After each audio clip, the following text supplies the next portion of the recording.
Hi everyone, welcome back to my channel. My name is Nicole and today we are looking at the trends that were in 2021 that I honestly hope that we have left there. So obviously 2022, we're just getting into the new year and we're already seeing kind of those new trends coming in. These are the ones that I hope we don't see anymore moving forward. If that's something you're interested in, keep on watching. Go ahead, give this video a like. Let's get going. So before I get into all of that, I do want to say that we did finally have our pre-drywall inspection this morning. So we got to walk through the house with the director of construction and go through everything, ask our questions. I had a list of them to get all of that checked off. And we also got a timeline for the rest of the house. So I'll be working on that one over the next week, hopefully get that video out, this time next week instead. So very excited to bring that one to you as well. But again, this week we are looking at those trends that I hope have left in 2021. So that first one is going to be, we talked a little bit about how in 2022, there's going to be this big sculptural furniture kind of everywhere that we started seeing last year. But one in particular that I just hope we don't see a lot of is going to be that curved sofa. So I know that we kind of touched on this one in another video, which I'll leave a link to right up here. My issue with this one in particular is just, it's not practical. So I understand sculptural furniture, sculptural, side tables, all of that. You're starting to really see this just want for art forms in other places. So not just so much that it's going to be hanging on a wall, but we're bringing it into other furniture and decor pieces. Now, with the curved sofa, now maybe you have it in a more formal area. In that case, if it's not being used as much, I can get it a little bit more and it's more for that aesthetic purpose. Okay. For me personally, sofas are not cheap and you want something that's high quality and something that you're going to actually use. How do you sit on this? How do you make it comfortable? For me, a couch is somewhere that you can relax. It's something that you can lay down on. It's something you can take a nap on. I just don't see how you can really make this functional in your space. They are beautiful. There are so many of them coming out right now and I totally get the appeal from, again, an aesthetic standpoint. But for the most part, I just feel like things also need to have a practical purpose for a large investment piece, such as a sofa. So for this, again, it doesn't seem like you can lean back on it very much. I don't see how you could lay down on it. I just don't quite get it. So if that's for you, absolutely go for it. I'm just looking for something that, again, is going to be used that much.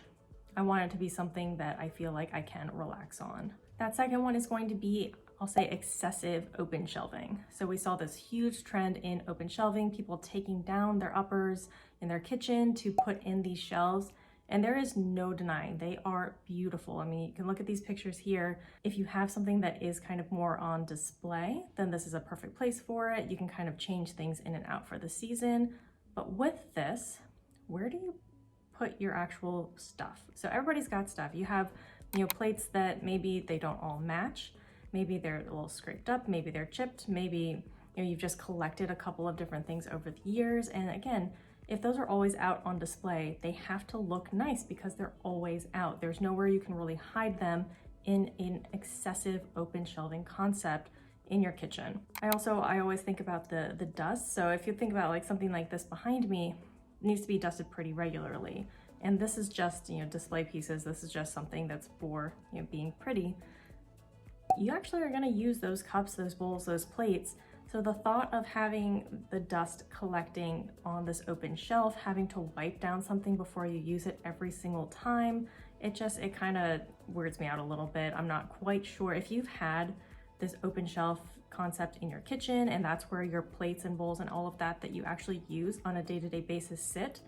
Let me know how that works out. I'm actually very curious. I don't know anybody personally who has done that much. For the most part, what I've seen, it's been a little bit more of these decorative pieces, but then you also run into this issue of you have to buy pieces specific for those shelves. If you're not going to do your dinnerware and all of that, then you're looking at needing to get things specific for the shelving to look good on, either side of your vent hood or whatever it is. So then it's either practical pieces that might get a little dusty and a little gross and maybe don't look that great, or then you have a new problem of having to buy pieces specifically for this open shelving.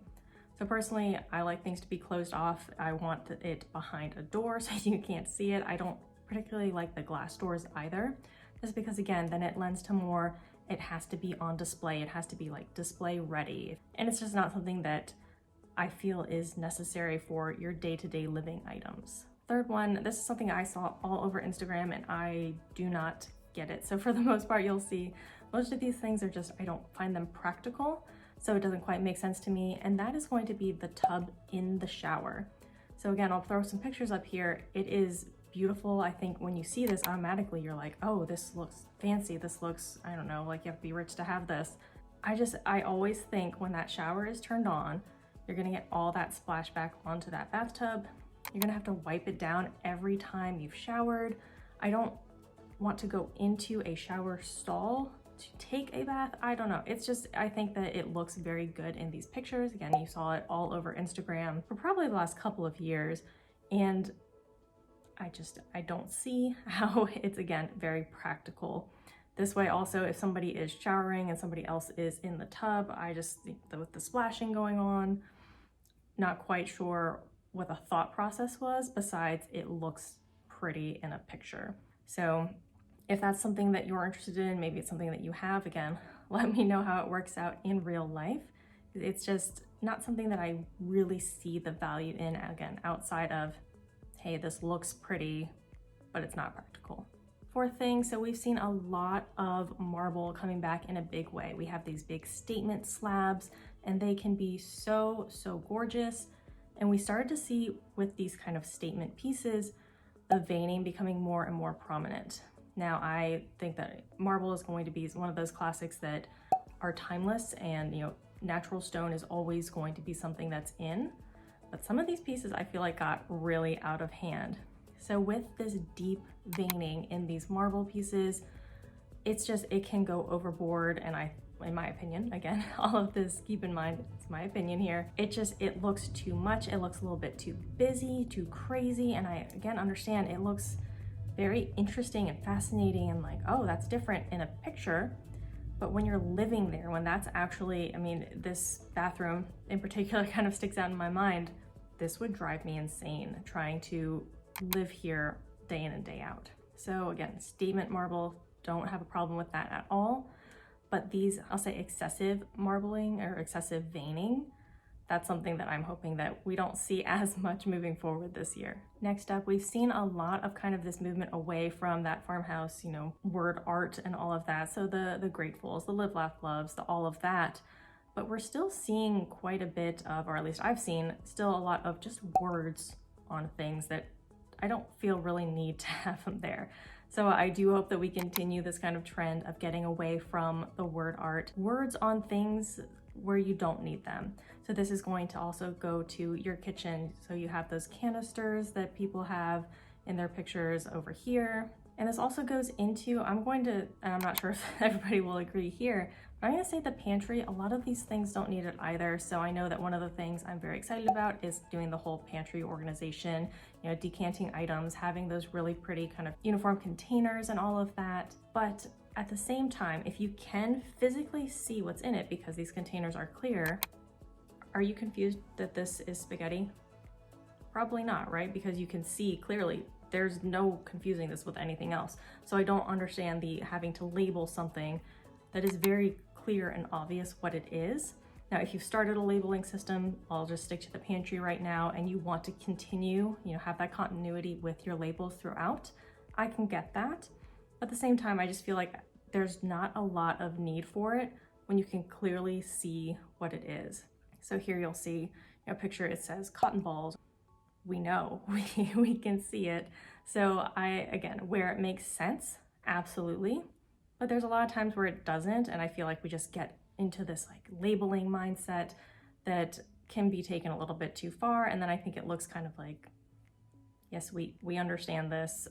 It doesn't need to be there. So then you're just kind of creating excess where it's not necessary. And again, just not very practical. Next up, we are looking at visible LED strips. So LEDs are fantastic. You'll see these a lot of that under cabinet lighting, in closet lighting, in if you've seen, behind the TV or behind a furniture piece or beneath. So anywhere that you want to add that little bit of light. These are fantastic. They are very easy to install yourself. I mean, they sell them absolutely everywhere. But the main point here is more that it's a hidden source of lighting. So when you see something here and you have, you see those and they are just in a line all over here in a seam that is visible, it just starts to look a little bit like you're still living in a college dorm room. I mean, I feel like that's kind of the aesthetic that you get when you have that visible strip. So just keep in mind here, again, we love lighting, anywhere that you can add a little bit more of that mood light and that ambiance, absolutely. But just keep in mind, these are kind of meant to be hidden. They are not the most attractive just looking at them. And again, I think you just kind of get a more juvenile look here instead of something that's a little bit more clean and a little bit more, grown up. So they do come with those adhesive strips or just some way to adhere them to the surface. So just keep that in mind. It is meant more so to be a little bit more hidden, to provide that light source that can just look very, very nice without seeing all those little dots of the light along the way. And finally, so I kind of mentioned it a little bit earlier about how these are just my opinions. Obviously, everybody's going to like something a little bit different, but I feel like I've seen a lot in the past year or two, people getting very heavily invested to the point where if it's something that is incorrect, or if it's something that is not in their design style, people get very, very attached to these, and it can get a little bit ugly. So I think that, as much as I'm saying these are the ones I hope are not going to be there, I do hope that we leave behind any type of shaming of something that somebody likes in their home.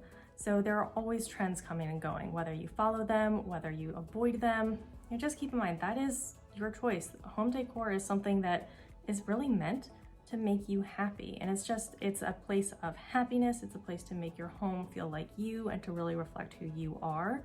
And who you are is going to be different from anybody else. So if you like something, then it's for you and it works for you. Maybe from a strict decor rule standpoint, it's not perfect or it's not exact or it is incorrect. That doesn't mean that much in the grand scheme of things. I think that people have started taking this very, very seriously in the pandemic. We're in our homes a lot more and people are learning about this a lot more, but we're not saving lives here. We're not doing, it's home decor. It's not that serious. So again, this is for joy. This is for happiness. This is for making you who live in your home as happy as possible. So just keep that in mind, even if you're watching, anybody on YouTube, if you're reading any, articles, if you're following any type of decor or designer on Instagram and they say something is wrong and you're like, oh, but I like that. Ignore it. That is not for you and that is fine. So I just really hope that this kind of shaming of things that are out of style, that aren't in trend or that are in trend, how could you do this? It's too trendy. If it makes you happy, then go for it. There's just, I don't know, this seriousness around it. It's meant to be fun. It's meant to be, an extension of yourself and for you to express who you are. So again, this whole video has been about things that I don't like. If you like it, then that's great and you should do it. So just this kind of guilt almost for not being as up to date or as on trend or whatever it is. I just hope that that kind of weight can be lifted and that we just understand that everybody's gonna have something a little bit different. They're gonna like something a little bit different and that there's nothing wrong with that. Again, it's decor, it's fun. So I just hope that we kind of keep that fun aspect and it goes towards making people happy with whatever their style is. So that was it for this week, a little bit of a quick one. Again, I will try to get the pre-drywall one out to you next week. A lot of good information there. But I do hope you did find something in here helpful or interesting. If you did, go ahead and hit that like button. Can't wait to see you in the next one. Until next time, bye.